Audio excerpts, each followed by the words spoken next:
Far away in the northern piney woods, there lives a storyteller named Maynard Moose. Every full moon in the forest, the animals come from near and far to hear him tell the old Mother Moose tales handed down so long ago. Young and old, big and small, fur and feather, the woodland creatures gather round and settle down on moss and branch and log to listen. Did you ever walk out one fine and furry morning to sniff the breeze and hear the birds go twerp-cheeple when all of a sudden, pow, something would knock you down? And you would be scared and run home and feel bad and stare out the window and not know what to do? Well, this is a story about that, and it goes like this. Once upon a time there was a large and obnoxious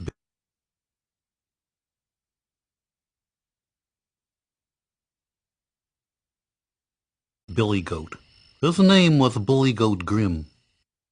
He was twice more larger than normal, having bulked up in his youth on wild tuberroot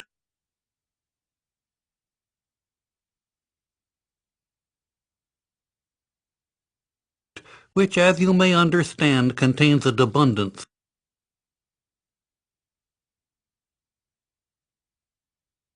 of natural steroids, and so he grew to a large and ungainly size. And as if that were not bad enough, he had an extremely bad case of random hostility syndrome.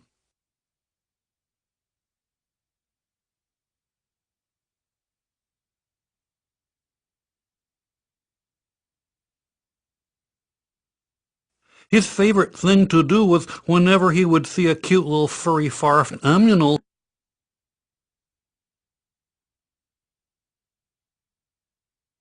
he would lower his big bony bully goat head and gadump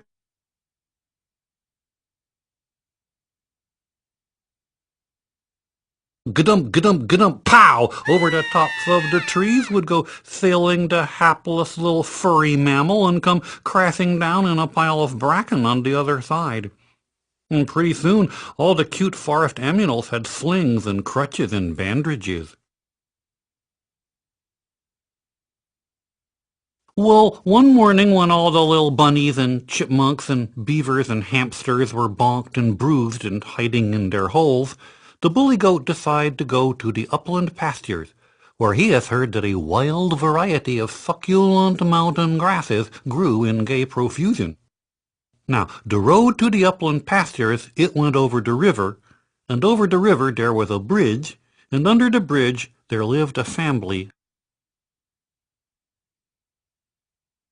of trolls. There was a mommy troll with 3 heads, a daddy troll with 2 heads, and a little baby troll with only 1 head, but they loved her anyway, because you should be grateful for what you were given. They were a happy little troll family. They liked to wallow about in the mud down by the riverbank, and every Wednesday they would go to the dump and bring home large and useless rusted and rotten objects. And every night they would sit up late, having rude noises contest, and they would all sleep in the next morning. Well, on this particular day, they were sleeping in as usual, when suddenly overhead, trip-trap, along come the bully goat Grim.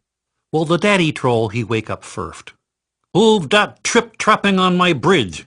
And a dark and dreadful voice bellow down from above. "Beware, beware the bully goat Grim, nobody better not mess with him." And trip-trap, off go the bully goat Grim. Now the daddy troll, the head on the left, it spoke first. "He do that again, I gonna punch him in the nose." "You can't do that," say the right-hand head. "That's a stupid idea." "Who are you calling stupid?" say the left-hand head. "I just mean," say the right-hand head, "with someone dangerous like the bully goat, you can't just go punch him in the nose. You need a plan. You can't just go and do something stupid like that." "You call me stupid one more time," say the left-hand head, "and I will mash your nose out the back of your face." "Oh, yeah?" say the right-hand head. "I like to see you try that." And before you know it, a left, a right, pow, pow, the daddy troll has knocked himself unconscionable. You see that? Say the mommy to the baby troll. You better learn to get along with yourself. Otherwise you'll wind up like your father, unconscionable as a muffin. Well, the next morning, trip, trap, over the bridge come the bully goat Grim. This time the mommy troll wake up first. Who's that trip-trapping on my bridge? Say the mommy troll, and a dark and dreadful voice bellow down from above. Beware, beware, the bully goat Grim, nobody better not mess with him. And trip, trap, off go the bully goat Grim. Now the mommy troll's heads were named Bertha, Gladys, and Louise. I think, said Bertha, we should brew 3 cups of tea and assess the situation. Good idea, said Gladys and Louise. Now, I think, said Bertha, if I may go first? Oh, certainly, said Gladys and Louise, and thank you for checking in about that. I think, said Bertha, that the bully goat is just acting out to get detention. I think we should explain to him that all the furry forest animals are supposed to coexist in ecologistical harmonies.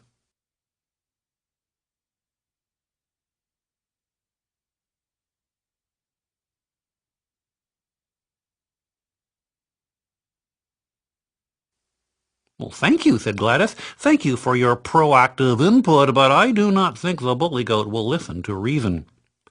I think we need to bake a big chocolate cake, and if he promised to be good, we give him the cake. Well, said Louise, there is relative merit in both of your proposals, but I think he will listen neither to reason nor to bribery. I think we need to build a big trap door in the middle of the bridge. When the bully goat come, we pull on the rope and splash, he go into the river below. Well, said Bertha, let us then take the best aspects of all 3 proposals, and in a synergistic fashion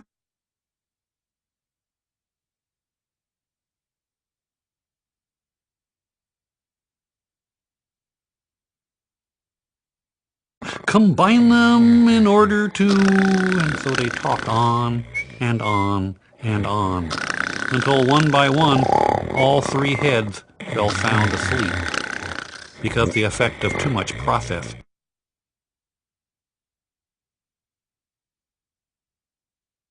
Is soporific.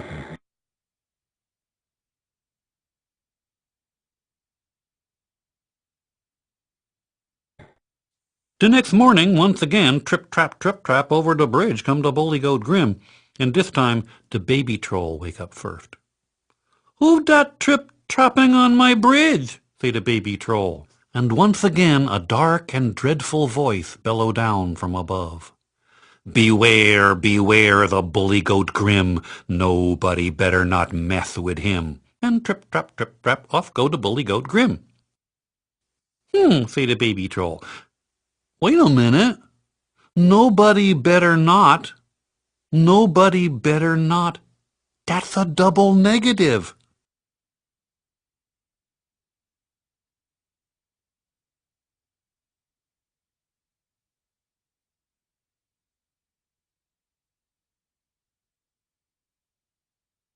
Because she had been homeschooled by Bertha, Gladys, and Louise.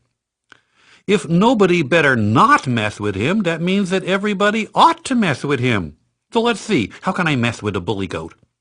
And all of a sudden, a light bulb go on over her head. Look at that, say baby troll. There's a light bulb over my head. And look, there's a picture of a pillow and a parachute. And so the baby troll get up and dig through the pile of trash and garbages and find herself a big, fat, moldy old pillow and 3 raggedy old bed sheets for to sew together to make a parachute. Early the next morning, when the bully goat come trip-trapping along, the baby troll is waiting right there in the middle of the bridge with the moldy old pillow strapped onto her behind and a parachute on her back.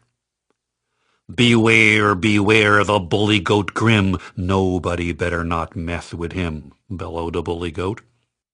But the baby troll put her thumbs in her ears, and cross her eyes, and wiggle her fingers and make the rudest noise she knows how to make. Well, this angrified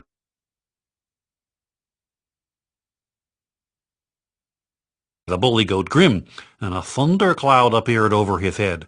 He lowered his big, bony bully goat head, and gadump, gadump, gadump, gadump, across the bridge he come. But at the last second, the baby troll turn around and stick her pillow behind up into the air, and poof! Up into the air sailed the baby troll. Whee! Up through the tops of the clouds, pop! And at the apogee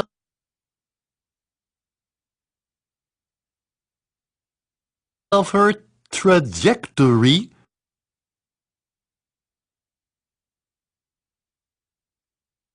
she pulled the ripcord and flap, the parachute open, and she drifted slowly back down to the ground, saying good morning to the various strata of birdies and buggies and butterflies,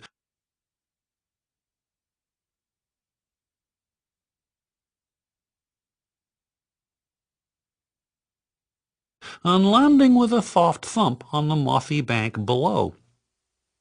Well, news about what that baby troll done spread like wildfire through the forest. And pretty soon, all the forest aminals had their own pillows and parachutes and were making rude noises at the bully goat Grim. Poof! Whee!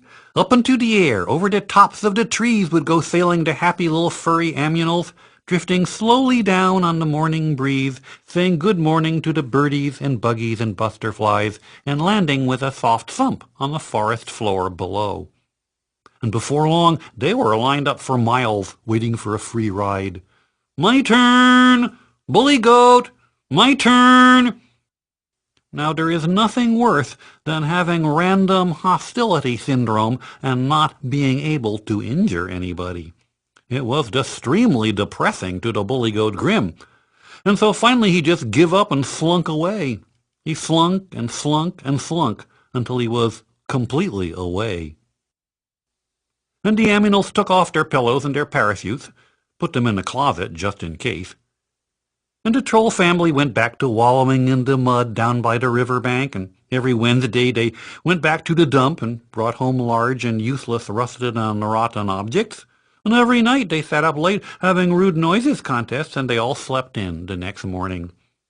And they all lived happily for never afterwards.